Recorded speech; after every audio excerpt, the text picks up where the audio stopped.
"It's okay, Mommy, it was just a dinner."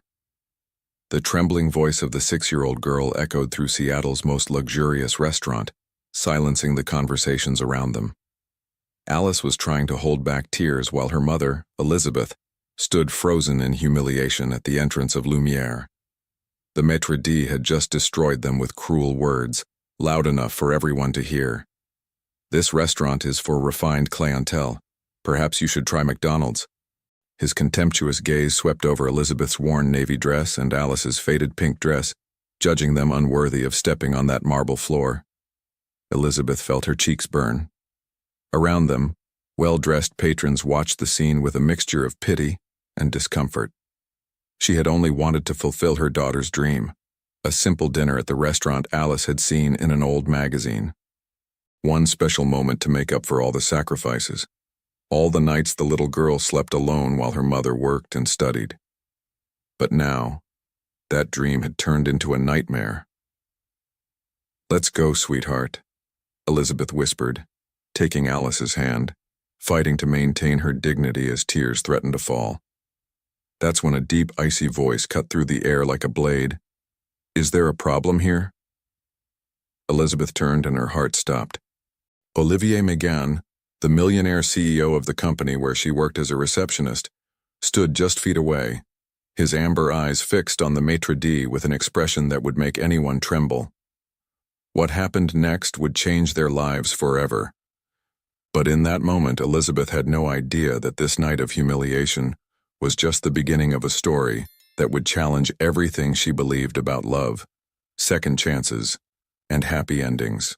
Because sometimes fairy tales begin in the most unexpected places, even at a restaurant entrance when a stranger decides to defend those no one else would. Before we continue with the story, tell us where you're watching from and how old you are. I hope you enjoy the story. The rain fell steadily against the floor-to-ceiling windows of Megan Industries' lobby, creating rivulets that distorted the Seattle skyline beyond. Elizabeth Magal sat behind the reception desk, her fingers moving automatically across the keyboard as she responded to the afternoon's final emails.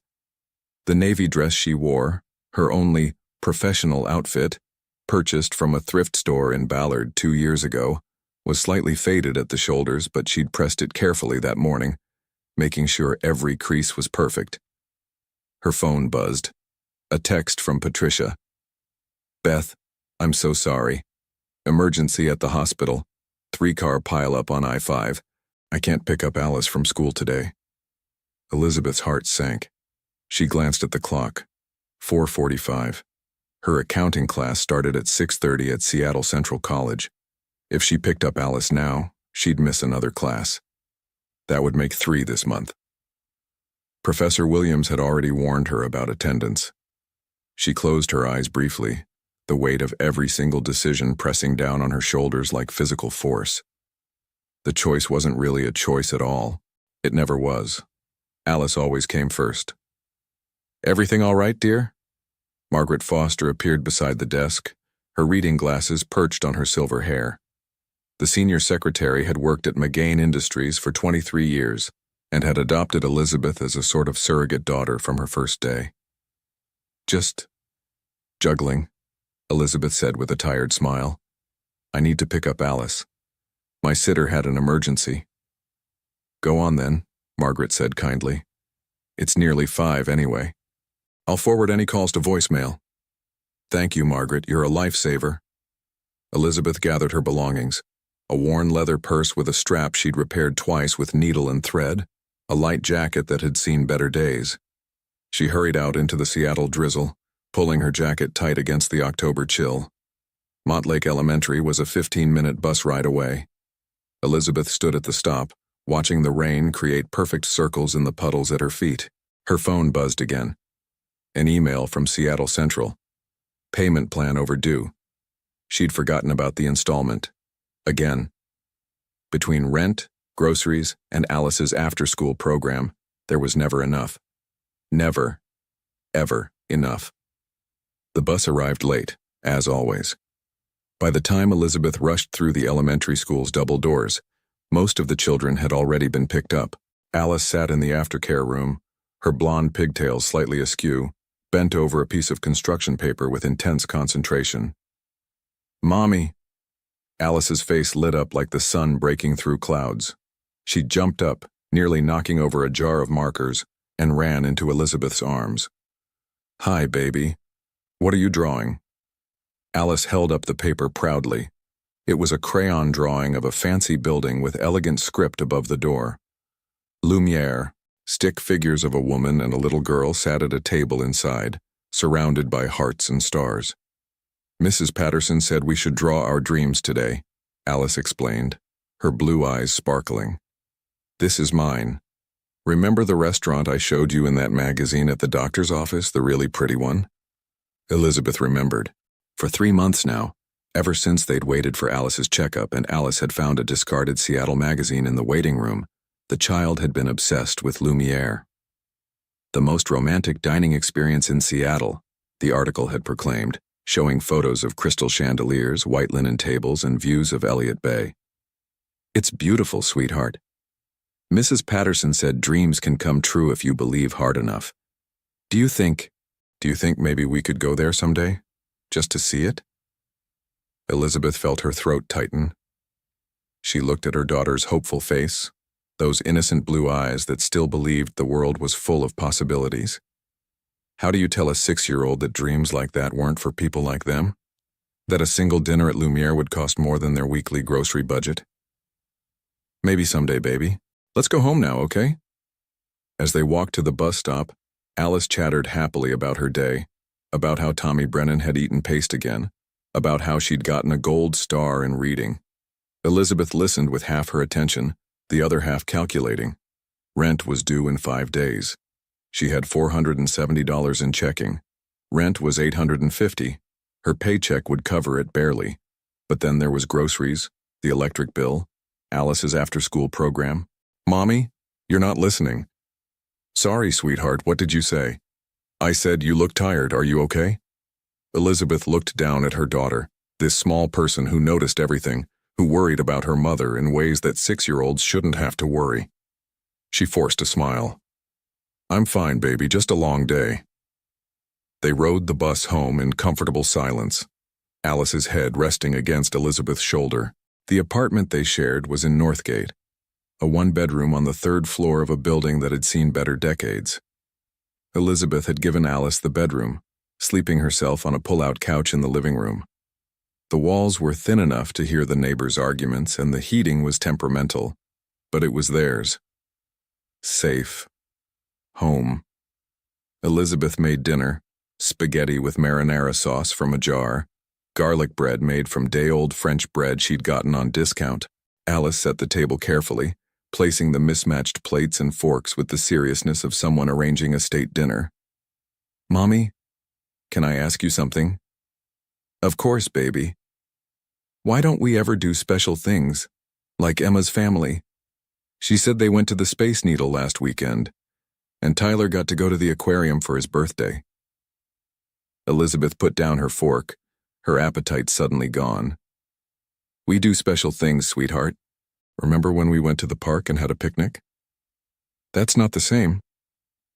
Alice pushed spaghetti around her plate. "I'm not complaining, Mommy. I know you work really hard. Sometimes I wish we could do something fancy. Just once." The words hit Elizabeth like a physical blow. Her daughter, her beautiful, understanding daughter, asking for so little and making it sound like she was asking for the moon. That night, after Alice was asleep, Elizabeth sat at their tiny kitchen table with her laptop, staring at her online banking. $470. She pulled up the Lumiere website just to look. Entrees started at $35. Desserts were $12. With tax and tip, a modest dinner for 2 would run close to $100.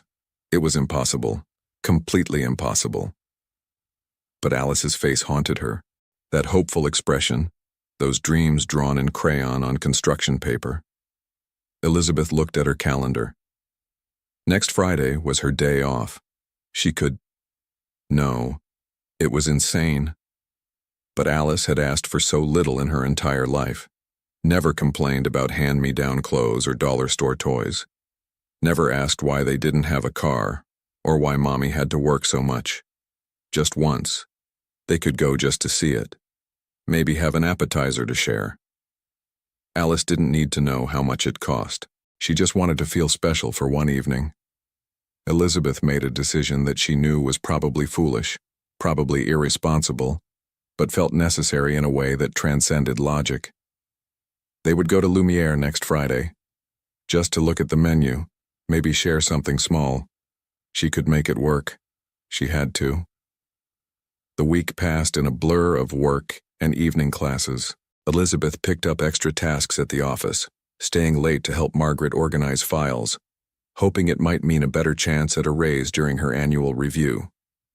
Mr. McGain, Olivier McGain, the CEO, was known for noticing hard work, even if he was also known for being cold as Seattle winter rain. Elizabeth had only seen him a handful of times in her 2 years at McGain Industries. He was usually in his top-floor office or away on business. When he did pass through the lobby, he moved like a man encased in ice. Expensive suits, expressionless face, eyes that looked through people rather than at them. Handsome in a remote, untouchable way. Margaret said he'd been different once before his wife died. Warm, even funny. But grief had frozen something essential inside him. Friday arrived with unexpected sunshine. Elizabeth picked up Alice from school early, at 3 o'clock. "We're going on an adventure," she told her daughter, and was rewarded with a squeal of delight. At home, Elizabeth helped Alice into her nicest dress, a pink cotton dress with small flowers, purchased new last year for school photos but now slightly too small. Elizabeth wore her navy dress, added the pearl earrings that had belonged to her mother, and even put on lipstick. "You look beautiful, Mommy," Alice said seriously. "So do you, baby."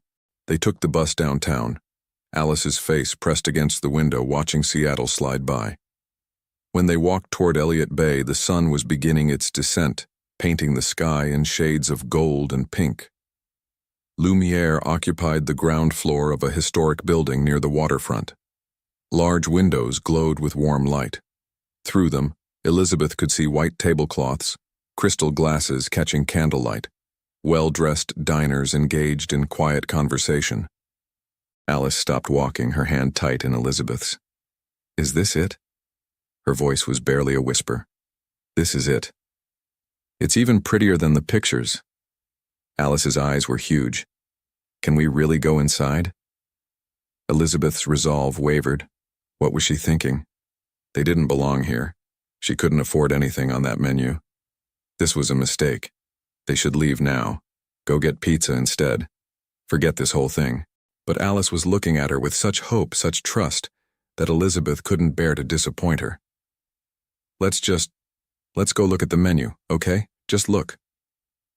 They approached the entrance. A doorman in a burgundy coat opened the heavy wooden door. "Good evening, ladies." The interior was even more beautiful than Elizabeth had imagined. Soft classical music, Debussy, she thought, floated through the air. The lighting was perfect, intimate, but not dark. Fresh flowers adorned every table. The scent of expensive food, real French cuisine, not the frozen dinners she usually managed, made her stomach clench with sudden, sharp hunger. A man in his 50s approached them, his expression freezing mid-smile as he took in Elizabeth's faded dress and Alice's too small outfit. Gerald Hayes, according to his name tag. Maitre d'. "Good evening," Elizabeth said, keeping her voice steady. "We'd like to see a menu, please." Gerald's smile became condescending. "Madam, Lumiere operates on a reservation-only basis. I'm afraid we're fully booked this evening." "Oh, of course, I understand. We just wanted to look at the menu. We've heard such wonderful things. Our menus are for dining guests only." Gerald's voice carried that particular tone Elizabeth had heard before, the one that said, "You don't belong here." "Perhaps you're looking for something more casual? There's an excellent pizza place 3 blocks south." Heat rose in Elizabeth's cheeks. Beside her, Alice had gone very still, sensing the tension. "I see. Well, thank you for your—" "Furthermore," Gerald continued, his voice rising slightly, drawing attention from nearby diners, "Lumiere has standards, a dress code. This establishment caters to Seattle's finest. We're not a tourist attraction for people to simply browse. The words hung in the air like poison. Several diners had turned to look. Elizabeth felt the familiar burn of humiliation, the shame of not having enough, not being enough. "I apologize for the confusion," she said quietly, taking Alice's hand. "We'll leave." "Mommy?" Alice looked up at her, confusion and hurt clouding her features. "Why is that man being mean?" "Shh, baby, it's okay. Let's go." "This restaurant is for refined clientele," Gerald said, louder now, performing for his audience. "Perhaps next time you'll choose a more appropriate venue, one that matches your obvious budget constraints." Elizabeth's hands were shaking. She wanted to run to get Alice out of here before the tears started, but she forced herself to walk with dignity, head high, even as her heart shattered into pieces. They were almost at the door when Alice's small voice cut through the restaurant's refined murmur. "It's okay, Mommy." The child's voice was trying so hard to be brave, even as tears gathered in her eyes. "It was just a dinner. Don't be sad." Those words, "it was just a dinner," broke something in Elizabeth. She stopped, turned back toward Gerald, ready to say something, anything, but her voice caught in her throat. What could she say? He was right. She couldn't afford this place. She didn't belong here. She'd been foolish to think otherwise. "Actually," a new voice said, deep and cold as winter wind, "I believe there's been a misunderstanding." Olivier McGann stood 10 feet away near the entrance to the main dining room.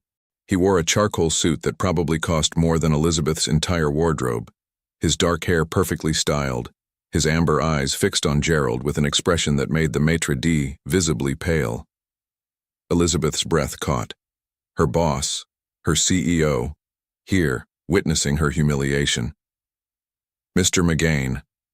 Gerald's voice shot up an octave. "Sir, I didn't realize you were still here. I was just explaining to this woman and her daughter that we're fully booked." "You were explaining incorrectly." Olivier walked toward them with measured steps, his gaze never leaving Gerald's face. "These are my guests, Ms. Magal and her daughter Alice. They're late because I failed to communicate the reservation time clearly. My error entirely." Elizabeth stared at him, stunned into silence. Why was he doing this? He barely knew her.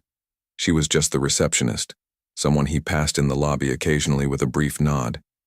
Gerald's face had gone from pale to red. Your guests? But, sir, I had no idea." "That much is obvious." Olivier's voice could have frozen fire. "Ms. Magal works at my company. She's one of our most efficient and professional employees. Her dedication is exemplary. And yet you've insulted her publicly, based on nothing more than her appearance." I apologize, Mr. McGain. I was simply maintaining our standards. Your standards seem to include prejudice and cruelty. Interesting business model." Olivier turned slightly, his gaze moving to Elizabeth and Alice. When he looked at Elizabeth, his expression softened almost imperceptibly. "I apologize for this treatment, Ms. Magal. It's inexcusable." "Mr. McGain, you don't have to." Elizabeth's voice was barely a whisper. "Please." He held up a hand. "Allow me to make amends for this establishment's rudeness. Would you and Alice join me for dinner?" Elizabeth's mind raced. This was charity, pity. He'd seen her humiliated and felt sorry for her. She should refuse, preserve what little dignity she had left. But Alice was looking at Olivier with wide, hopeful eyes, and Elizabeth was so tired of always saying no, always being practical, always being the responsible one who couldn't afford dreams. "That's very kind," she heard herself say. "If you're certain we're not intruding." "I'm certain." Olivier turned back to Gerald, who looked like he wanted to disappear into the floor. "The window table. The one with the bay view. Now." "But sir, that table is reserved for the Morrison party." "Move them." Olivier's tone left no room for argument. "And Gerald? After tonight, start looking for new employment. I'll be speaking with ownership about your behavior." Gerald's face went ashen. Mr. Megan, please, I've worked here for 15 years. Then you should have learned basic human decency by now. The table, now. Elizabeth watched this exchange with a mixture of gratitude, embarrassment, and something else she couldn't quite name. This man, this cold, distant CEO, was defending her, standing up for her daughter. Why? Gerald, his hands visibly shaking, led them to a table by the window. It was the best table in the restaurant, situated to capture the full panorama of Elliott Bay as the sun set over the Olympic Mountains. The view was breathtaking. Alice gasped audibly. "Mommy, look at the boats and the mountains. It's like a painting." Despite everything, Elizabeth smiled. "It's beautiful, isn't it?" Olivier pulled out a chair for Elizabeth, then one for Alice, before taking his own seat. The gesture was so natural, so practiced, that Elizabeth wondered about his past, about the wife Margaret had mentioned. What had she been like, the woman who'd known this man's kindness? A server appeared immediately, young and nervous. "Good evening, Mr. McGain. The usual wine?" "Water for now, Marcus," and Olivia glanced at Alice. "Do you like lemonade, Alice?" Alice nodded, suddenly shy in his presence. "Fresh lemonade for the young lady, not from concentrate. Freshly squeezed." "Of course, sir, right away." As Marcus hurried off, Olivier looked at Elizabeth properly for the first time. Really looked at her. She felt exposed under that gaze, as if he could see every worry, every sleepless night, every sacrifice she'd made. "I apologize again for Gerald's behavior," he said quietly. "It's unacceptable." "You didn't have to intervene, Mr. McGain. We were leaving." "I know I didn't have to. I wanted to." He paused, seeming to choose his words carefully. "I overheard what your daughter said to you, that it was just a dinner, that you shouldn't be sad. No child should have to comfort their parent for being treated cruelly. No one should have to endure that kind of prejudice." Elizabeth felt tears threatening. She blinked them back. "You're very kind." "I'm not, actually. I'm known for being quite the opposite. Cold, distant, the Ice King, I believe some employees call me." A tiny smile tugged at Elizabeth's lips despite herself. "I may have heard that nickname." "I'm sure you have. Margaret probably told you. She tells everyone everything." For the first time, something that might have been humor touched his eyes. "But tonight, let's forget about Ice Kings and receptions desks and offices. Tonight, we're just 3 people having dinner. Is that acceptable?" Before Elizabeth could answer, Alice spoke up, her natural curiosity overcoming her shyness.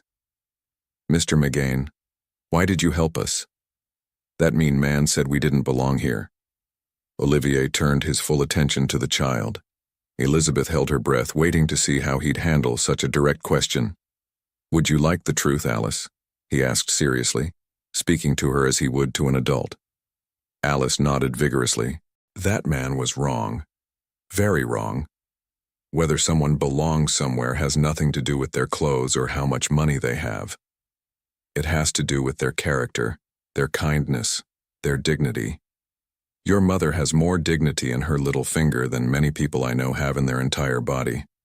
She works hard, she takes care of you, and from what I've observed, she does both with grace. That deserves respect, not cruelty." Alice absorbed this seriously. Then, "You use big words." This time Olivier actually smiled, a real smile, small but genuine, that transformed his entire face. "Sorry, it's a bad habit. Let me try again. That man was mean because he judges people by the wrong things. But your mother is good and kind, and that's what really matters. Does that make sense?" "Yes." Alice smiled back at him. "You're nice when you smile. You should do it more." Elizabeth nearly choked on air. "Alice, you can't just—" "It's all right," Olivier said, and that small smile was still there, lingering. "She's right. I've been told I don't smile enough. Maybe I should work on that." The server returned with drinks, water for Elizabeth and Olivier, lemonade in a tall glass with a proper straw and a slice of lemon for Alice. Then came menus, heavy things bound in leather. Elizabeth opened hers and felt her stomach drop. Entree ranged from $45 to $75. Even the salads were $20. Olivier noticed her expression. Order whatever appeals to you, both of you. This is my treat. No arguments. Consider it an apology for working for a company whose CEO never properly thanked you for all the overtime you've put in. Margaret tells me you stayed until 9 o'clock last month helping organize files for the auditors. That was just exceptional dedication. Worth rewarding. His tone was firm. Now, have you ever had foie gras? The meal that followed was like something out of a dream. Olivier ordered for them, not in a controlling way, but as a guide through unfamiliar culinary territory. Appetizers of butter-poached lobster and truffle risotto. Entrees of duck confit for him, pan-seared sea bass for Elizabeth, and chicken prepared in a way that made even Alice, usually a picky eater, clean her plate. Dessert was a chocolate soufflé that arrived at the table looking like edible architecture. But more surprising than the food was the conversation. Olivier asked Alice about school, about her drawings, about her favorite books. He asked Elizabeth about her classes at Seattle Central, nodding thoughtfully when she explained her accounting program. Why accounting? He asked. Stability, Elizabeth answered honestly. Security. With an accounting degree, I can support Alice better. Maybe eventually move into a 2-bedroom apartment. Maybe even save for her college fund. Something flickered across Olivier's face. Respect, perhaps, or sadness. Those are good goals, necessary goals. But what would you do if money weren't an object? If you could study anything? Be anything? No one had asked Elizabeth that question in years. Certainly not since Alice was born, since her husband died, since survival became the only goal that mattered. I wanted to be a teacher, she admitted quietly. Literature, maybe high school level. I wanted to be the kind of teacher who actually reached kids, who made them excited about learning. But teaching requires a 4-year degree, student teaching, certification. I can't afford that kind of time. Accounting is a 2-year program at community college. It's practical. Practical? Olivier repeated, and something in his voice suggested he understood about sacrificing dreams for necessity. Yes, I understand practical. What about you? Elizabeth found herself asking. Did you always want to run a company? No. I wanted to be an architect. He said it simply, as if it were ancient history. I wanted to design buildings that would stand for centuries. Beautiful things. Functional but also artistic. He gestured vaguely toward the window, toward the Seattle skyline. But my father needed me in the business. And when he died, and then when... He stopped abruptly. When your wife died, Elizabeth finished gently, understanding suddenly why Margaret had warned her that Olivier was different than he used to be. Olivier looked at her, and for a moment, she saw past the Ice King facade to the raw grief underneath. Yes, when Diana died, 5 years ago last month. After that, practical seemed like the only option. Dreams felt frivolous. Alice, who had been focusing intently on her soufflé, looked up. My daddy died too. In a car crash when I was really little. I don't remember him much. Sometimes Mommy cries at night when she thinks I'm asleep. The honesty of children. Elizabeth felt her face flush. Alice, it's okay, Mommy. Being sad is okay. That's what Mrs. Patterson says. Olivier reached across the table, not quite touching Elizabeth's hand, but close enough that she felt the gesture's intention. Your daughter is very wise. Being sad is okay. Pretending not to be sad is what causes problems. The moment stretched between them, charged with understanding, with shared grief, with the recognition of two people who'd both loved and lost. The server appeared to clear dessert plates, breaking the spell. Elizabeth glanced at her watch. 9:30. Alice, sweetheart, it's getting late. School tomorrow. But Mommy, I don't want to leave. This is the best night ever. We should go, Elizabeth said, standing. She looked at Olivier. Thank you. For everything. For defending us, for this incredible meal, for your kindness. I don't know how to repay you. You don't need to repay kindness, Olivier said, standing as well. That's not how it works. He hesitated, then added, Ms. Magal, Elizabeth, may I be frank with you? Of course. You're wasted as a receptionist. Your organizational skills are excellent, your communication is flawless, and your work ethic is better than half my executive team. My personal assistant is going on maternity leave in 2 weeks, 6 months, possibly longer. The position pays significantly more than your current salary, triple actually. Would you be interested? Elizabeth stared at him. What? Mr. McGain, I don't have the qualifications for... You have everything I need. Intelligence, discretion, dedication, and the ability to remain calm under pressure. The rest can be learned. He pulled a business card from his wallet, wrote something on the back, and handed it to her. My direct number. Think about it over the weekend. Call me Monday with your answer. Elizabeth took the card with shaking hands. Triple her salary. She could pay off debt, build savings, maybe even cut back her class load so she didn't fail from exhaustion. Why are you doing this? She asked, needing to understand. Olivier looked at her for a long moment. Because tonight was the first time in 5 years that I felt something other than emptiness. Your daughter reminded me that there's still innocence in the world, still kindness. And you reminded me that there's strength in grace, dignity in hardship. You reminded me what it means to be human. That's worth more than any professional qualification. Outside the restaurant, as they waited for a taxi Olivier had insisted on calling, Alice yawned hugely. Mommy, that was magic. Real magic, like in fairy tales. Elizabeth hugged her daughter close. Yes, baby, it really was. When the taxi arrived, Olivier held the door open. Before Elizabeth got in, he said quietly, Think about my offer. Not for me, not out of gratitude, but for yourself and Alice. You deserve better than surviving. You deserve to actually live. The taxi pulled away, carrying Elizabeth and Alice back to their small apartment in Northgate. But as Seattle's lights blurred past the window, Elizabeth felt something shift inside her, a crack in the wall she'd built around hope, around possibility. Maybe dreams weren't just for other people.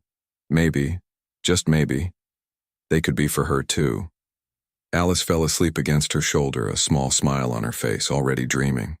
And Elizabeth held that business card like a talisman, like a key to a door she'd thought was locked forever.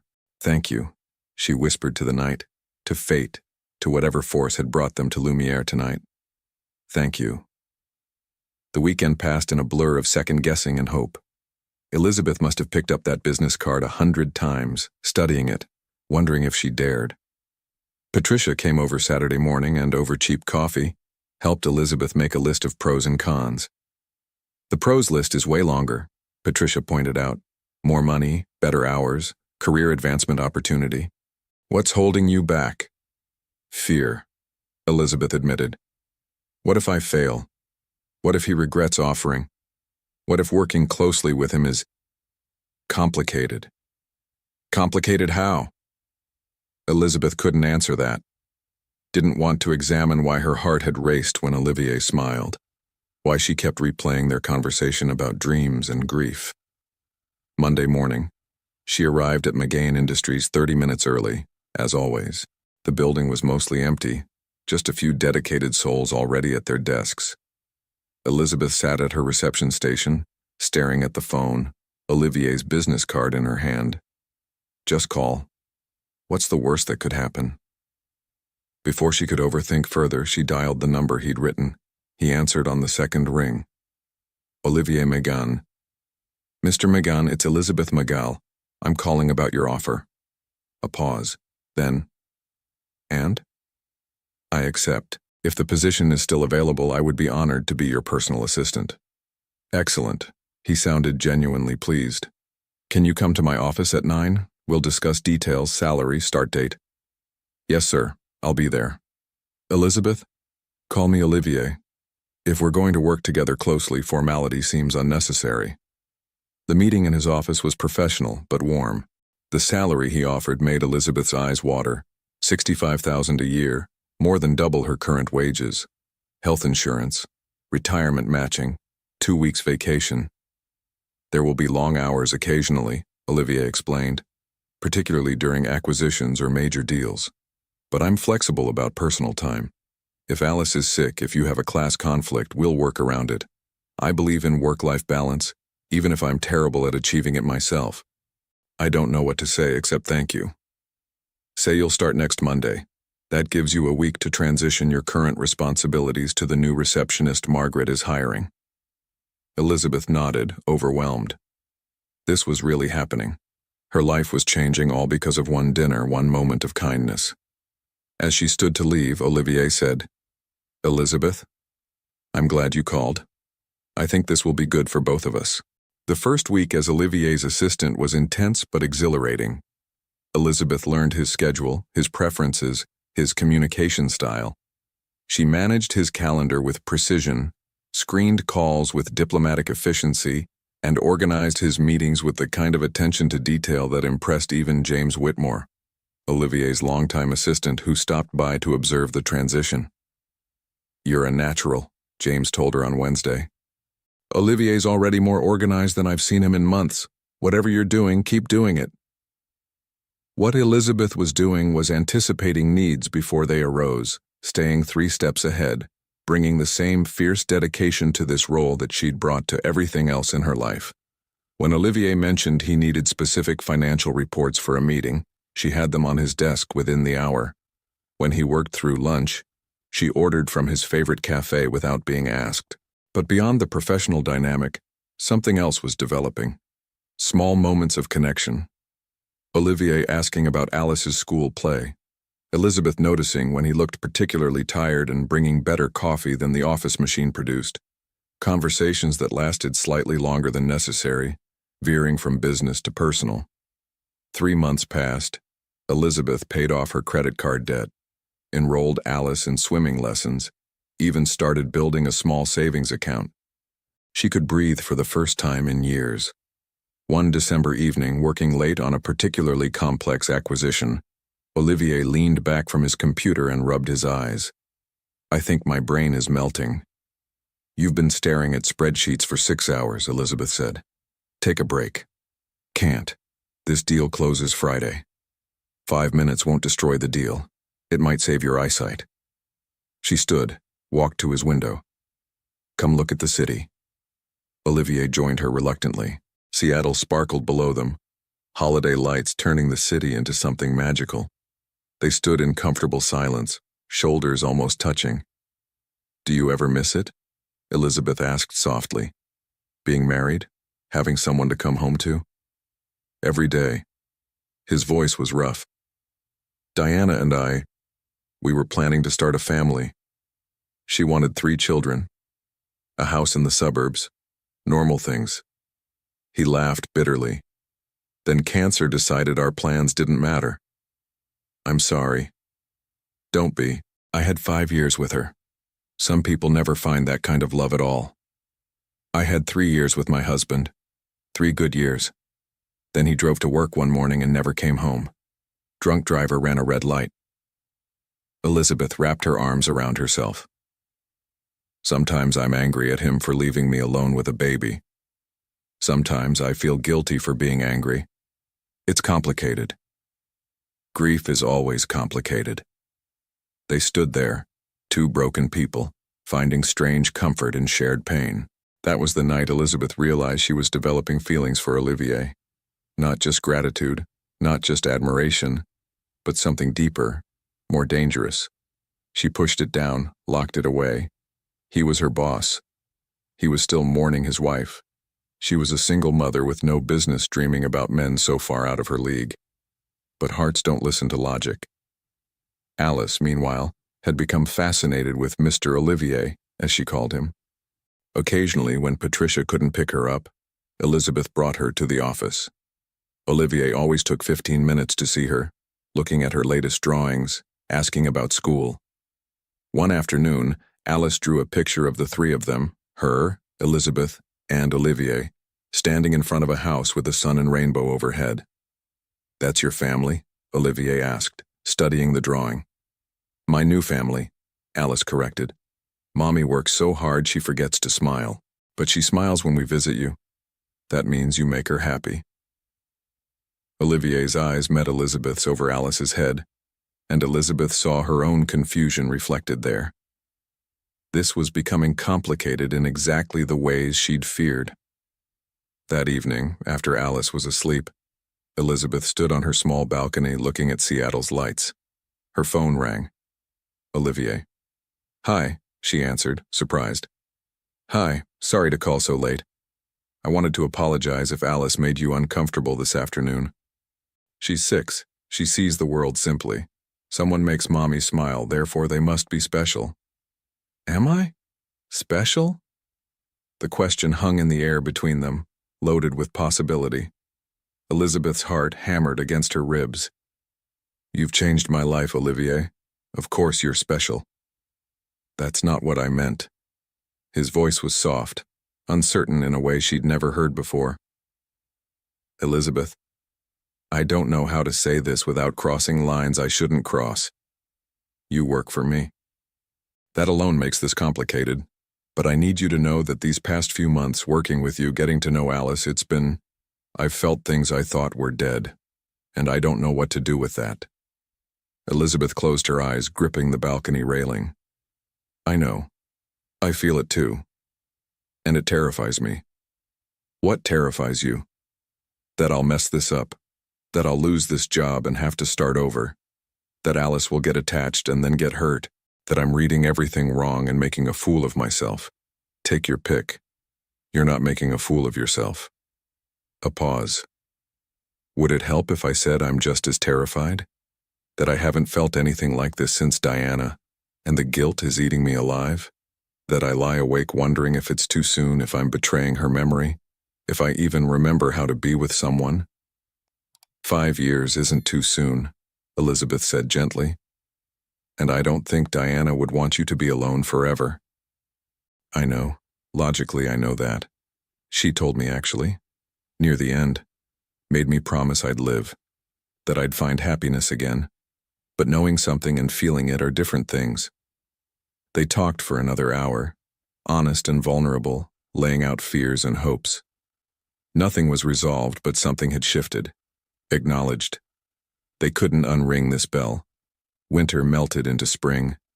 The tension between them grew, unspoken, but present. Touches that lasted a moment too long. Looks that communicated everything words couldn't. James noticed and smiled knowingly, but said nothing. In April, Elizabeth enrolled in night classes again, this time just 2 courses instead of 4. With her new salary, she didn't need to rush through the degree. She could actually learn, actually enjoy the process. One evening after class, she returned to the office to grab files she'd forgotten. The building was dark, except for Olivier's office on the 42nd floor. She found him asleep at his desk, head pillowed on his arm, surrounded by contracts. Elizabeth stood in the doorway studying him. Even in sleep, tension lined his face. She walked quietly to his desk, gently shook his shoulder. "Olivier, wake up. You'll destroy your neck sleeping like that." He stirred, disoriented. "What time is it?" "Almost midnight. Go home." "Can't. This contract needs to be reviewed by tomorrow." "No, you need sleep. The contract will still be there in the morning." Olivier sat up, rubbing his face. He looked exhausted, defeated in a way that made Elizabeth's heart ache. "Sometimes I feel like I'm drowning. Like everything is too much and I'm just barely keeping my head above water." Without thinking, Elizabeth moved behind him, placed her hands on his shoulders and began to massage the knots from his muscles. "You're allowed to be tired. You don't have to be invincible." Olivier's head dropped forward. "That feels amazing. Where did you learn to do that?" "My husband had chronic back pain. I learned some basic massage techniques." Her hands worked steadily, finding tension points and releasing them. "You carry all your stress right here, in your shoulders." "Elizabeth." His voice was rough. "You should stop." "Why?" "Because if you don't, I'm going to do something unprofessional, like turn around and kiss you." Elizabeth's hands stilled. Her heart was racing so fast she felt dizzy. What if I want you to? Olivier turned in his chair, looking up at her. In his amber eyes she saw desire warring with restraint, hope fighting with fear. We shouldn't, he said, even as his hand came up to cup her cheek. This complicates everything. I know. You work for me. If this goes wrong, I know. Alice, if she gets hurt. Olivier. Elizabeth placed her hand over his. I know all the reasons this is a terrible idea, but I also know that I haven't felt alive in years, not until you. I know that Alice talks about you constantly, that she draws pictures of you, that she asks when we're going to see you again. I know that when I'm with you, the weight I carry feels lighter, and I know that if we don't at least try, I'll regret it forever. Olivier stood slowly, never breaking eye contact. He was taller than she'd realized, and standing this close, Elizabeth could see flecks of gold in his eyes. The faint scar above his left eyebrow, the way his breath caught when she leaned in. The kiss, when it came, was soft, tentative, a question rather than a statement. Elizabeth's eyes fluttered closed as she answered that question, her hands sliding up to his shoulders then into his hair. Olivier pulled her closer, deepening the kiss, years of loneliness and longing pouring into that connection.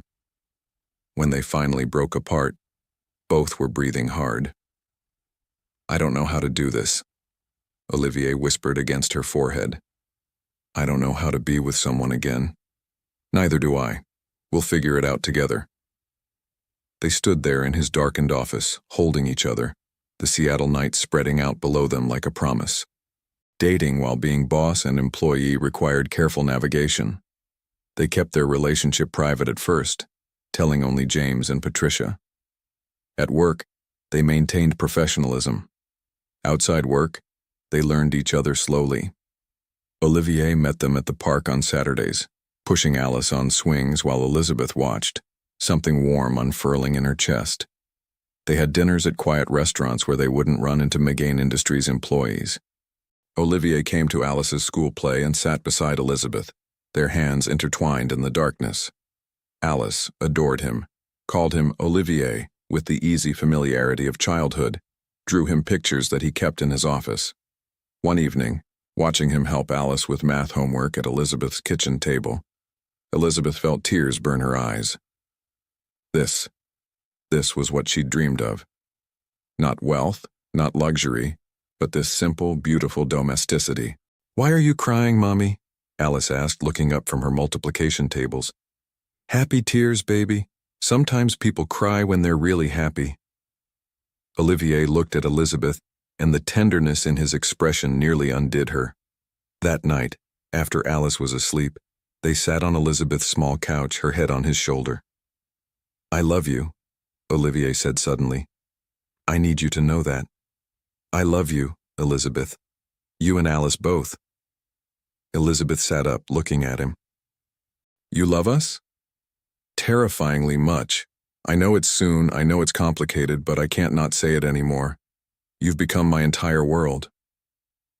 I love you too, Elizabeth whispered. I've loved you for months, but was too scared to say it. They kissed, and this time there was no hesitation, no holding back. Years of grief and loneliness burned away in that kiss, replaced by hope, by possibility, by love.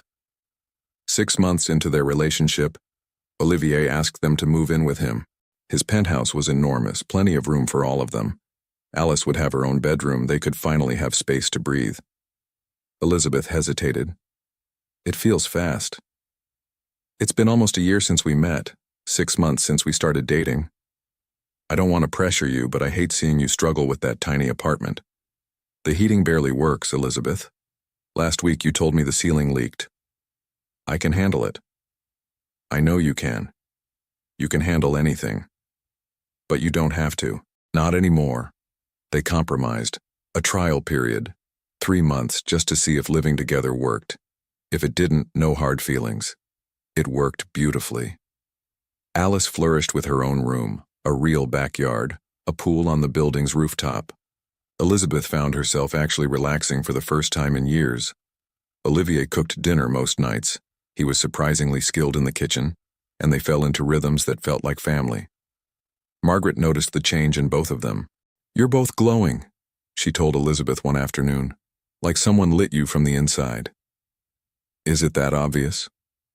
"Only to someone paying attention, but honey, I've worked here 23 years. I watched Olivier shut down after Diana died. I watched him become a ghost, and now he's alive again. That's because of you. It's mutual. He makes me believe in happy endings." "Good. You both deserve one." That's when things fell apart. It started with headaches, small ones at first, easily dismissed as stress or eye strain. Elizabeth ignored them, too busy with work and Alice and life to worry about minor discomfort. Then came the dizziness. Twice she had to excuse herself from meetings, the room spinning around her. Olivier noticed, concern darkening his features. "You need to see a doctor." "I'm fine. Just tired." "Elizabeth, please." She made an appointment to appease him, expecting the doctor to prescribe rest or vitamins. Instead, Dr. Peterson ordered tests, a CT scan, an MRI. His expression grew more serious with each result. The day Elizabeth got the call to come back to the office immediately, she knew. Somehow she knew. Olivier insisted on coming with her. They sat in Dr. Peterson's office, hands clasped as he delivered the verdict. "You have a brain tumor, Elizabeth. It's benign, which is good news, but it's in a complicated location, the temporal lobe, near critical areas. We need to operate soon. The tumor is causing the symptoms you've been experiencing, and if left untreated, could cause seizures, vision loss, or worse." The words washed over Elizabeth like ice water. A tumor. Brain surgery. She felt Olivier's hand tighten around hers, felt his entire body go rigid. "What's the prognosis?" Olivier asked, his voice deadly calm. "With surgery, excellent. It's operable, and Dr. Liu is one of the best neurosurgeons on the West Coast. But I won't lie to you. Brain surgery is serious. There are risks. Infection, bleeding, complications from anesthesia, and recovery will take months." Elizabeth couldn't speak. All she could think was, Alice. Who will take care of Alice? In the car afterward, she finally broke down. Great, heaving sobs that shook her entire body. Olivier pulled over, gathered her into his arms, and held her while she cried. "I can't do this," she gasped. "I can't be sick. Alice needs me. My job—" "Stop." Olivier's voice was firm. "Listen to me. You're going to get through this. We're going to get through this together. You don't have to—" "Yes, I do. Elizabeth, I love you. That means I'm here for the hard parts too. You're not alone anymore. But Alice, I'll take care of Alice. I'll take care of both of you. For as long as you need. Forever, if you'll let me." Elizabeth looked at him through tears. "You'd do that? Really? Do you even have to ask?" He cupped her face in his hands. "You're my family. Both of you. And family doesn't abandon family, especially not when things get hard." That night, they told Alice together. Elizabeth had been dreading this conversation more than anything, but Olivier had insisted on honesty. Alice sat on the couch between them, her small face serious as Olivier explained in simple terms that Mommy was sick, that she needed an operation, that she'd be in the hospital for a while. "Is it like what happened to your wife?" Alice asked, her voice very small. "Is Mommy going to die?" Olivier pulled her onto his lap. "No, sweetheart, this is different. Your mom's tumor is something the doctors can fix, but she's going to need to be very brave, and so are we. Can you be brave for your mom?" Alice nodded, tears streaming down her face. Then she looked at Olivier with those solemn blue eyes. "You promise you'll take care of us? You won't leave?" "I promise, Alice. I promise with everything I am. I will never leave you or your mother. You're stuck with me forever." Alice threw her arms around his neck. "Good. Because I love you. I love you like a real dad." Olivier's eyes met Elizabeth's over Alice's head, and Elizabeth saw tears tracking down his cheeks. "I love you too, little one. So much. The surgery was scheduled for the following Friday. Elizabeth had a week to prepare, to get her affairs in order, to pretend she wasn't absolutely terrified. Olivier was incredible. He took time off work, something he never did. He came with Elizabeth to every pre-op appointment, asked questions, took notes. He researched Dr. Liu obsessively, learning everything about her success rates, her techniques. He converted the guest room in his penthouse into a recovery suite, installing blackout curtains for light sensitivity, buying a hospital-grade bed. Patricia came over the night before surgery. The two women sat on the balcony while Alice slept and Olivier worked in his office. "You're lucky, you know," Patricia said.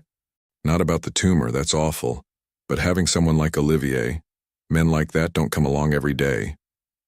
"I know. I keep waiting for this to be a dream, for him to wake up and realize this is too much, too messy. He's not going anywhere. I've seen how he looks at you, like you hung the moon, like you're his entire world. I'm scared, Trish. What if something goes wrong? What if I don't wake up from the surgery? Alice will be alone. Alice will have Olivier.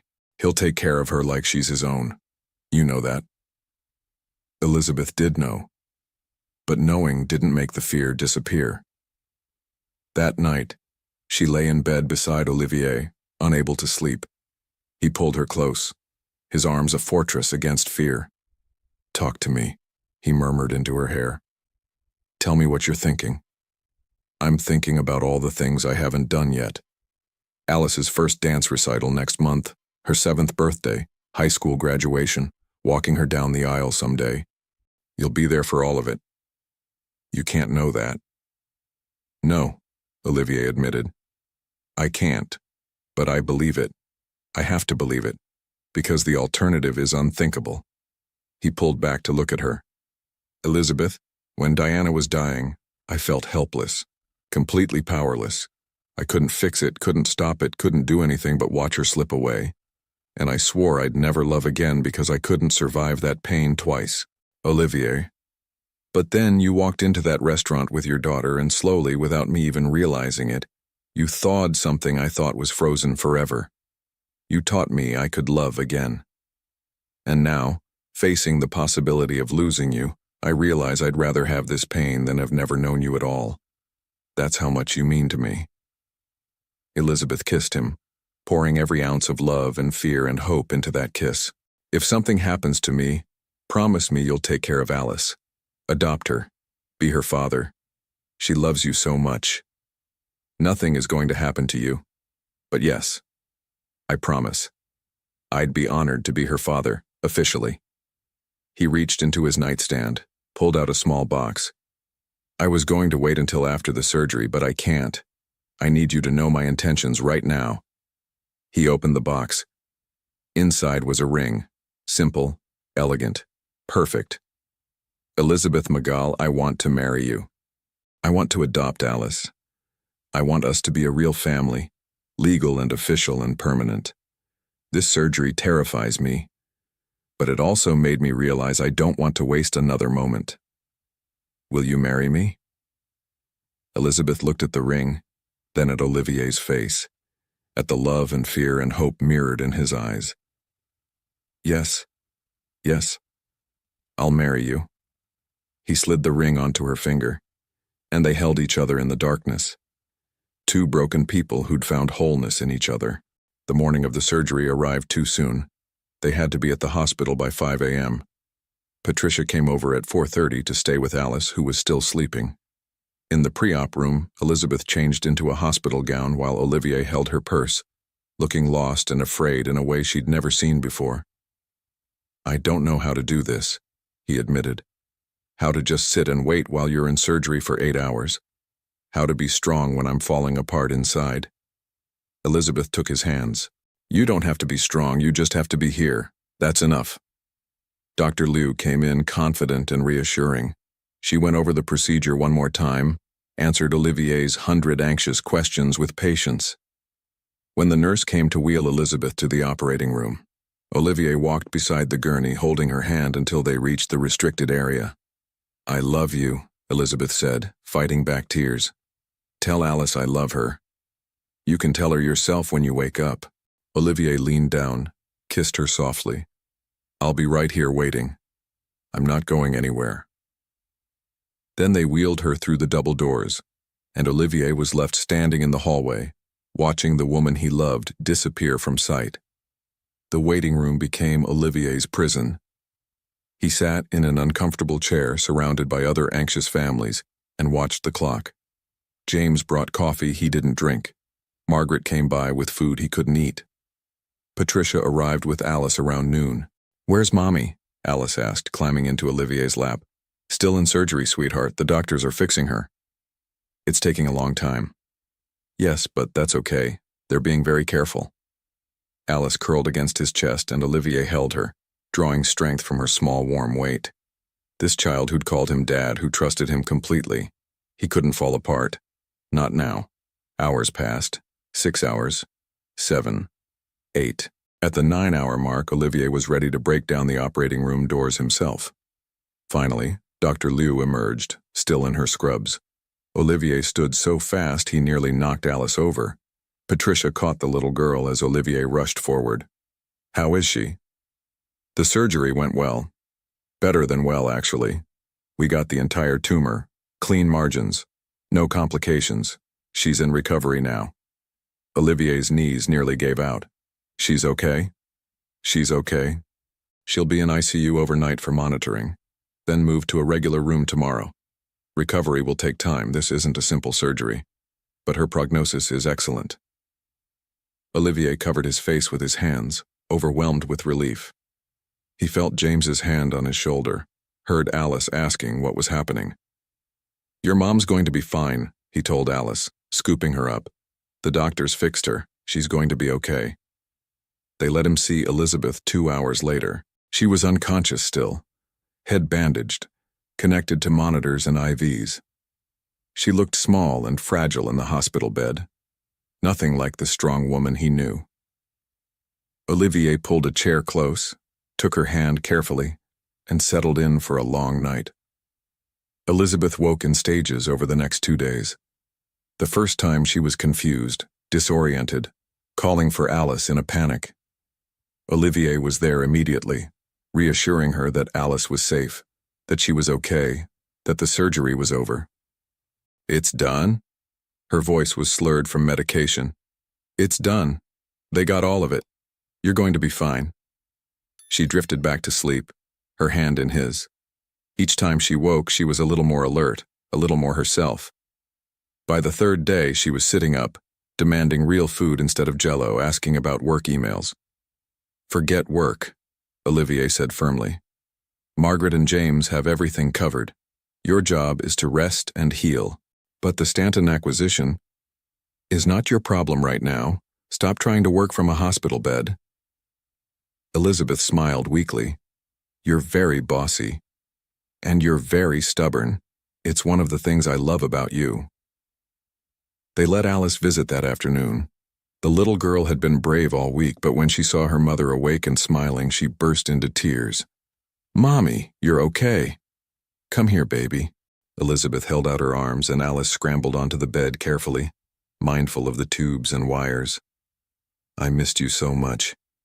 Olivier took good care of me, but it wasn't the same without you. I'm sorry I scared you, sweetheart. It's okay. Alice snuggled against her mother's side.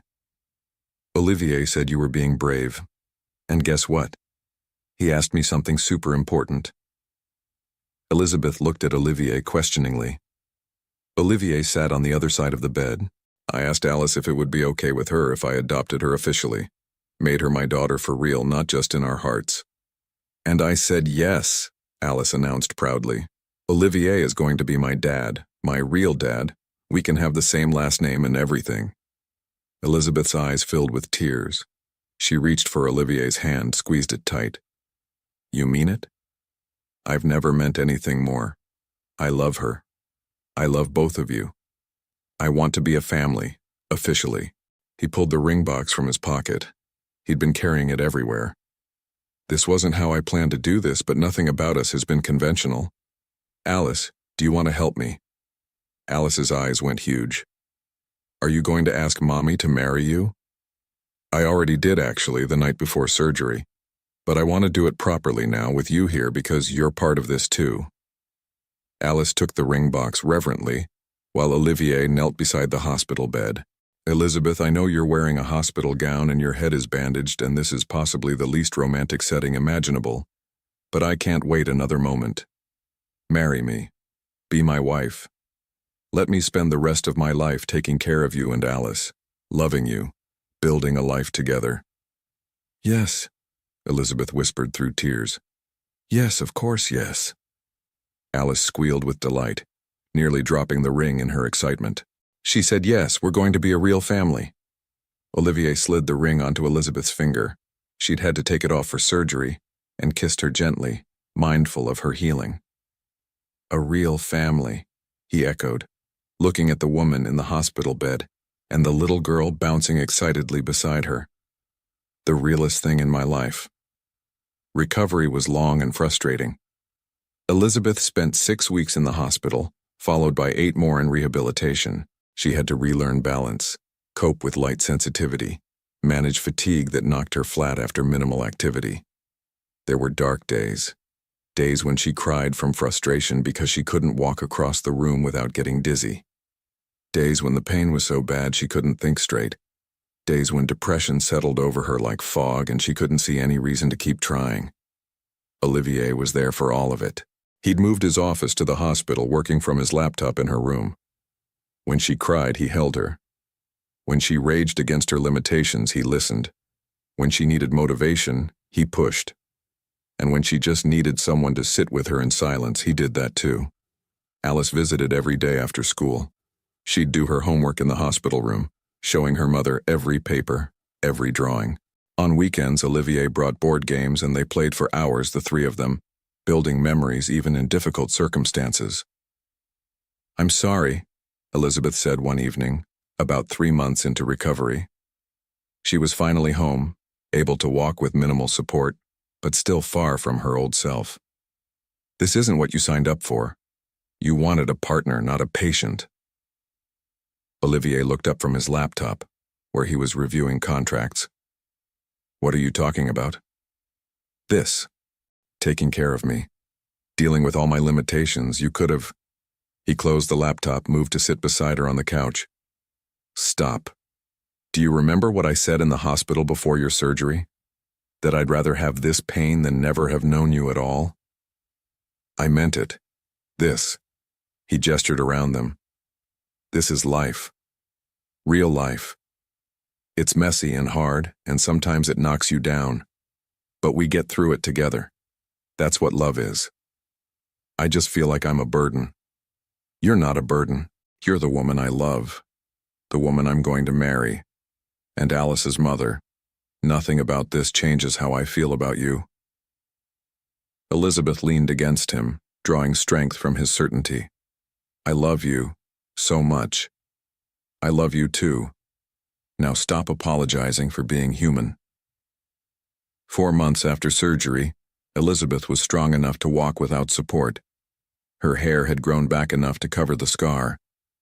The headaches were gone, the dizziness rare. Dr. Liu declared her recovery remarkable. Most people take 6 months to get where you are, the doctor said. Whatever you're doing, keep doing it. What Elizabeth was doing was living. Really living, for the first time in years. She'd gone back to work part-time, gradually building back to full hours. She and Olivier had set a wedding date, June 15th, exactly 1 year after that first dinner at Lumiere. The adoption paperwork for Alice was in progress. Olivier had hired the best family lawyer in Seattle, and barring any unforeseen complications, Alice would legally become Alice McGain before the wedding. One Saturday in May, Olivier suggested going back to Lumiere. It's been over a year. I thought it might be nice to return to where everything started. Elizabeth hesitated. Are you sure? That place has complicated memories. Complicated but important. And I think we should make new memories there. Better ones. So they dressed up. Elizabeth in a new dress Olivier had bought her, Alice in a blue dress that made her eyes sparkle, and went back to the restaurant where their story began. The new manager, A kind woman named Sophie, whom Olivier had personally selected, greeted them warmly.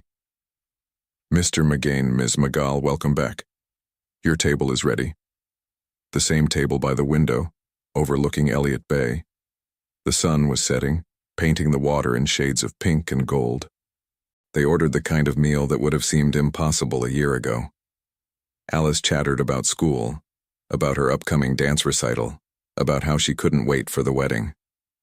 "Are you going to wear a big white dress, Mommy?" "I don't know yet. What do you think?" "I think you should wear whatever makes you happy. You're already the prettiest mom in the world." Olivier smiled. "Your daughter is wise beyond her years. She takes after her future father." After dessert, another chocolate soufflé because it had become tradition, Olivier stood and cleared his throat.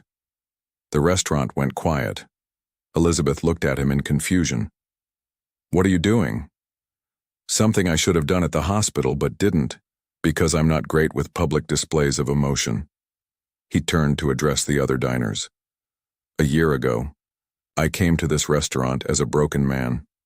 I'd lost my wife, closed my heart, and convinced myself I'd never feel anything again. Then I saw someone being treated with cruelty and disrespect, and something inside me cracked. I defended a woman and her daughter without really knowing why." He looked at Elizabeth, his eyes shining. "What I didn't know then was that I was defending my future, my second chance, my everything." Elizabeth and Alice Magal walked into my life by accident and changed everything. They taught me how to live again, how to love again. And recently, when Elizabeth got sick, I learned something else. I learned that I'm strong enough now, that Diana's death didn't break me permanently. It prepared me. It taught me how precious love is, how you don't waste a single moment. He knelt beside the table, and Elizabeth's breath caught. Hadn't he already proposed? What was happening? "Elizabeth, I've asked you to marry me. You said yes. But Alice was in the hospital room, and I want to do this right. I want witnesses. I want the world to know." He took her hand. "You are the strongest, bravest, most incredible woman I've ever known. You faced brain surgery with courage, fought through recovery with determination, and never once lost your grace or your kindness. I want to spend the rest of my life loving you, all of you, the strong parts and the vulnerable parts, the easy days and the hard ones. Will you marry me? Again? Officially, in front of all these witnesses?" Elizabeth was crying, laughing, overwhelmed. "Yes, yes, always yes." The restaurant erupted in applause. Strangers wiped their eyes. The server brought champagne for the adults and more lemonade for Alice. "That was the most romantic thing I've ever seen," a woman at the next table said, dabbing her eyes with her napkin. After dinner, as they walked along the waterfront, Alice between them holding both their hands, Olivier stopped. "Oh, I almost forgot. The adoption papers were finalized yesterday. I got the call from the lawyer. As of tomorrow, when we sign the final documents, Alice is legally mine." Alice screamed with joy. "Really? Really, really? Really, really? You're going to be Alice McGain? Do I have to wait until tomorrow to call you Dad?" Olivier scooped her up, hugging her tight. "You can call me Dad right now. You can call me Dad forever." "Okay, Dad." Alice grinned. "I like how that sounds." They walked home through Seattle's evening streets, a family in every way that mattered. And when Elizabeth looked up at Olivier, saw Alice in his arms, saw the love and joy on both their faces, she sent a silent thank you to the universe for that moment of humiliation that had turned into the best thing that ever happened to them. The wedding in June was small and perfect, held in a garden overlooking Puget Sound, with just close friends and family. Patricia was Elizabeth's maid of honor. James stood as Olivier's best man, and Alice, in her role as junior bride, carried a sign that read, "That's my dad." When the officiant asked if anyone objected, Alice raised her hand. The crowd laughed, but she was serious. "I don't object," she said solemnly. I just want to say that Olivier is the best dad in the whole world, and I'm really glad he's marrying my mom. There wasn't a dry eye in the garden. Elizabeth's vows were simple but profound. Olivier, you saved us when we didn't even know we needed saving. You turned what should have been the worst night of our lives into the beginning of everything beautiful. You taught me that dreams can come true, that love can happen twice, and that happy endings are real. I promise to love you through whatever comes, to be your partner in all things, and to never take a single day with you for granted. Olivier's vows were equally heartfelt. Elizabeth, the first time I saw you, you were being humiliated, but you faced it with such dignity that it broke through walls I'd built around my heart. You and Alice gave me reasons to live again, to love again, to hope again. When you got sick, I was terrified of losing you, but I learned that I'm strong enough to face anything as long as we're together. I promise to be the husband you deserve, the father Alice deserves, and to build a life so full of love that we'll need a mansion just to contain it all. When they kissed as husband and wife, the crowd erupted in cheers. Alice hugged them both, creating a family sandwich that made everyone laugh through their tears. The reception was joyful and loud, full of dancing and laughter. Margaret gave a speech about watching Olivier transform from Ice King back to human. Patricia told embarrassing stories about Elizabeth from nursing school. James made jokes about finally seeing his boss smile. But the best moment came near the end of the evening. Olivier took the microphone, called Alice to the stage, and presented her with an official adoption certificate beautifully framed. "Alice McGain," he said, his voice thick with emotion, "you are my daughter, officially, legally, and forever. I promise to love you, protect you, embarrass you with bad jokes, and be the dad you deserve. Thank you for letting me be your father." Alice threw her arms around him, and whispers of, "I love you, Dad," carried through the suddenly quiet reception. They moved into a house in Medina 6 months later. Not a mansion, despite Olivier's teasing vows, but a comfortable home with a big backyard, a treehouse that Olivier built himself, and a studio where Elizabeth could study. Elizabeth finished her accounting degree, then surprised everyone by enrolling in an education program. "I want to teach," she told Olivier. "Life's too short not to chase dreams." "Then chase them. I'll support you however you need." Alice thrived. Dance lessons, art classes, a room painted her favorite shade of purple. But more than the material things, she thrived on stability, on having 2 parents who loved her, on being part of a real family. One Sunday morning, 2 years after the wedding, Elizabeth woke to find Olivier and Alice making breakfast.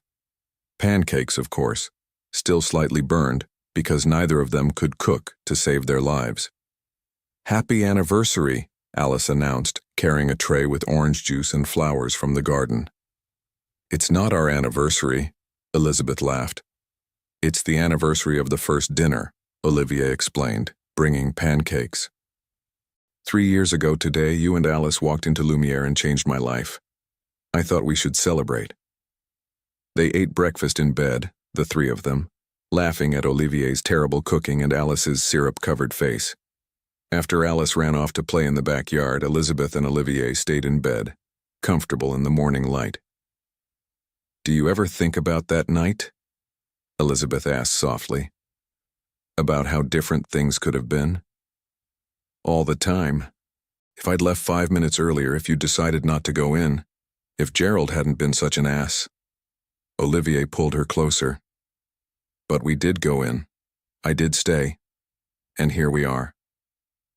"Here we are," Elizabeth echoed, looking around the bedroom of their beautiful home, hearing Alice's laughter drift through the open window. "Sometimes I can't believe this is real. That I get to wake up next to you every morning. That Alice has a father who adores her. That we have this life. Believe it, you earned it. We all did." He kissed her forehead. "And it's only going to get better." "Better? How could it possibly get better than this?"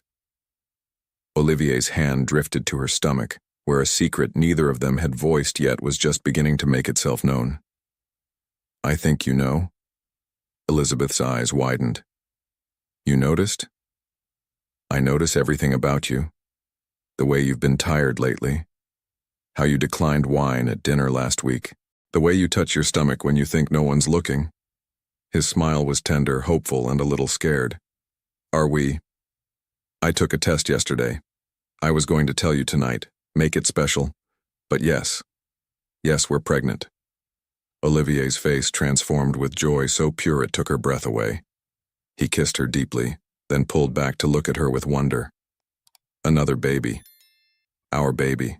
Are you happy? I know we didn't plan this, and Alice is already 7, and... Elizabeth, I'm thrilled.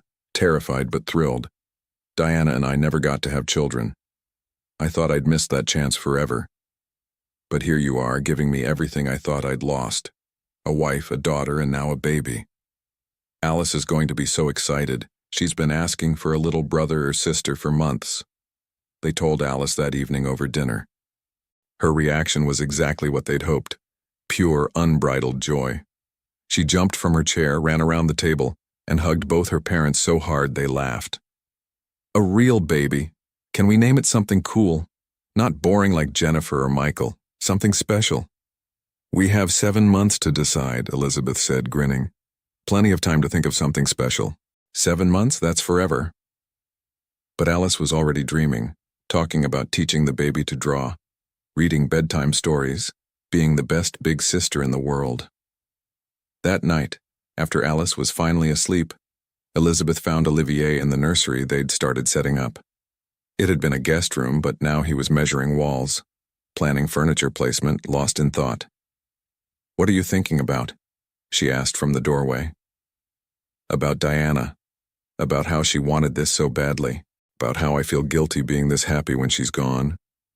Elizabeth moved to stand beside him. Diana would want this for you. You know that, right? She'd want you to be happy, to have a family, to live fully. I know. Logically, I know. But grief is complicated, even after all this time. It's okay to feel complicated. Love doesn't disappear just because someone dies. You can love Diana's memory and love our life together. Those things don't cancel each other out. Olivier turned to her, pulling her into his arms. How did I get so lucky? To find you? To have this second chance? Luck had nothing to do with it. We chose each other. Every day we keep choosing each other. That's not luck. That's love. The pregnancy progressed smoothly. Elizabeth glowed with health, the fear from her brain surgery years ago finally fading. This time there were no complications, no scares, just the normal progression of a healthy pregnancy. Alice was involved in everything. She came to ultrasound appointments, helped paint the nursery a soft yellow since they'd decided not to find out the sex, and read baby books with the seriousness of someone preparing for the most important job of their life. Did you know babies can hear voices in the womb? She informed her parents one evening. So I'm going to talk to the baby every day so it knows my voice. True to her word, Alice would press her face to Elizabeth's growing belly and tell the baby stories, sing songs, make promises about all the adventures they'd have together. Olivier watched these moments with tears in his eyes. His daughter, because Alice was his daughter in every way that mattered, preparing to be a big sister, his wife carrying their child, his family, whole and happy and real. Work had shifted too. Elizabeth had reduced her hours as the pregnancy progressed, focusing instead on her teaching certification. She'd discovered a passion for education, particularly for helping struggling students the way she'd once struggled. Olivier supported her completely, even when it meant she couldn't work as his assistant anymore. Your dreams matter, he told her. I can hire another assistant. I can't hire another you. They hired Rebecca Chen, a competent woman in her 30s who was efficient but could never quite replace the dynamic Elizabeth had brought to the role. Olivier didn't mind. He preferred having Elizabeth home anyway, where he could make sure she was resting, eating properly, not overdoing it. I'm pregnant, not made of glass, Elizabeth protested when he fussed for the 100th time about her carrying groceries. I know. But I'm allowed to take care of you. It's literally my favorite thing to do. Margaret visited often, bringing baby clothes she'd been secretly knitting. I never had children of my own, she admitted one afternoon, holding up a tiny yellow sweater. But you've become like a daughter to me, Elizabeth, and Alice is the granddaughter of my heart. Your family, Margaret. You know that. I do, and I'm grateful every day that you and Olivier found each other. He was so lost after Diana died, like a ghost walking through life, but you brought him back. You gave him reasons to live again. In February, on a snowy Seattle evening that had the whole city blanketed in white, Elizabeth's water broke. They'd been having dinner, Olivier's famous pasta carbonara, which had actually turned out edible for once, when Elizabeth suddenly stood up, liquid pooling at her feet. "Oh," she said calmly, "I think it's time." Olivier, who'd been cool and collected during million-dollar business deals, completely panicked. "Time? Now? But you're not due for another week. The hospital bag is upstairs. Where are my keys? Should I call an ambulance?" "Olivier, breathe. We have time. First babies take hours. Call Patricia to come stay with Alice. Grab the hospital bag, and we'll drive to the hospital like normal people." "Right, normal. I can do normal." But his hands were shaking as he pulled out his phone. Alice, witnessing this chaos, found it hilarious. "Dad, you're freaking out more than Mom." "I'm not freaking out," Olivier insisted, knocking over a glass of water in his hurry to find his wallet. "I'm calmly preparing for the birth of my child." "Sure you are," Elizabeth said, amused despite the contractions starting to build. "Alice, go get the hospital bag from our closet. Your father is currently useless." Patricia arrived within 20 minutes, by which time Olivier had calmed down slightly. He helped Elizabeth to the car, drove to the hospital with exaggerated care, and held her hand through check-in while trying not to pass out. "You did surgery," Elizabeth reminded him as they wheeled her to a delivery room. "You watched me go through brain surgery. Why is this scarier?" "Because this time I can't control anything. Because anything could happen. Because I love you so much that the thought of something going wrong makes me lose my mind." Elizabeth squeezed his hand. "Nothing is going to go wrong. Women have been doing this for thousands of years. We're going to be fine." Labor was long. 14 hours of breathing exercises, epidurals, ice chips, and Olivier never leaving her side. He was there for every contraction, every push, every moment of pain and fear and determination. And then, at 6:23 in the morning, as dawn broke over Seattle, their son was born. The baby's cry filled the delivery room, strong and healthy and perfect. The doctor placed him on Elizabeth's chest, this tiny, wrinkled, beautiful creature that was half her and half Olivier. "A boy," Elizabeth breathed, tears streaming down her face. "We have a son." Olivier stared at the baby in wonder, his own face wet with tears. When the nurse offered to let him cut the umbilical cord, his hands shook so badly that Elizabeth laughed through her exhaustion. "You can do it, Dad. You've got this." He cut the cord, then gently touched his son's tiny hand. The baby's fingers wrapped around Olivier's finger with surprising strength, and Olivier completely lost his composure, sobbing with joy. "He's perfect," Olivier managed. "Thank you. Thank you for giving me this." They named him Noah James McGain, after Olivier's best friend who'd stood by him through the darkest times. When they finally let Alice come visit hours later, she approached the hospital bed with reverence, staring at her baby brother like he was made of stardust. "He's so small," she whispered. "You were this small once," Elizabeth told her. "Can I hold him?" Olivier helped Alice settle in a chair, then carefully placed Noah in her arms, supporting her carefully. Alice stared at her brother with awe and love so pure it made Elizabeth's heart hurt. "Hi, Noah," Alice said softly.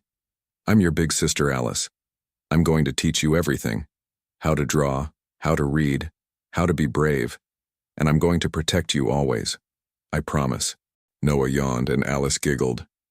"He's perfect, Mom. You made a perfect baby." "We made a perfect baby," Olivier corrected. "All of us. This is our family, Alice. You, me, Mom, and now Noah. Complete." They brought Noah home 3 days later to a house that Patricia and Margaret had filled with flowers and balloons. The nursery was ready, the freezer stocked with meals, everything prepared for this new chapter. Those first weeks were exhausting. Sleepless nights, endless diaper changes, the particular chaos that comes with a newborn. But they were also magical. Watching Alice gently rock her brother when he cried. Seeing Olivier, this man who'd once been so cold and closed off, sing lullabies at 3 a.m, finding moments of peace in the midst of chaos. One evening, about a month after Noah's birth, Elizabeth found Olivier in the nursery. Noah was asleep in his crib, and Olivier was just standing there, watching him breathe. "You okay?" Elizabeth asked softly. "I was just thinking about Diana, about how she'd love him, love all of this."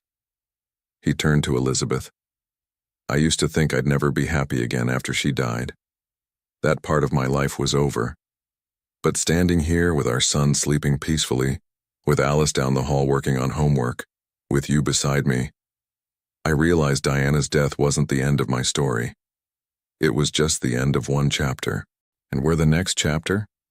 You're the whole rest of the book, the sequel I never knew I needed, the happy ending that came after I thought the story was over." Elizabeth leaned against him, both of them watching their son sleep. "I used to think happy endings were just in fairy tales, that real life was about surviving, not thriving. But this, us, Alice, Noah, this life we've built, this is better than any fairy tale. It is, isn't it? Better because it's real, because we fought for it, because we chose it every single day." They stood there in the quiet of the nursery, two people who'd been broken finding wholeness in each other, until Noah stirred, and Elizabeth went to feed him, and Olivier went to check on Alice, and life continued in its beautiful, messy, perfect way. We'd love to hear your thoughts on this beautiful love story. Let us know what you thought of this tale full of emotions and surprises. Tell us your name, where you're watching from, and rate this story from 0 to 10 if it touched your heart. And if you enjoyed the plot, don't forget to leave a like and subscribe to the channel so you don't miss the amazing new stories coming soon. See you next time.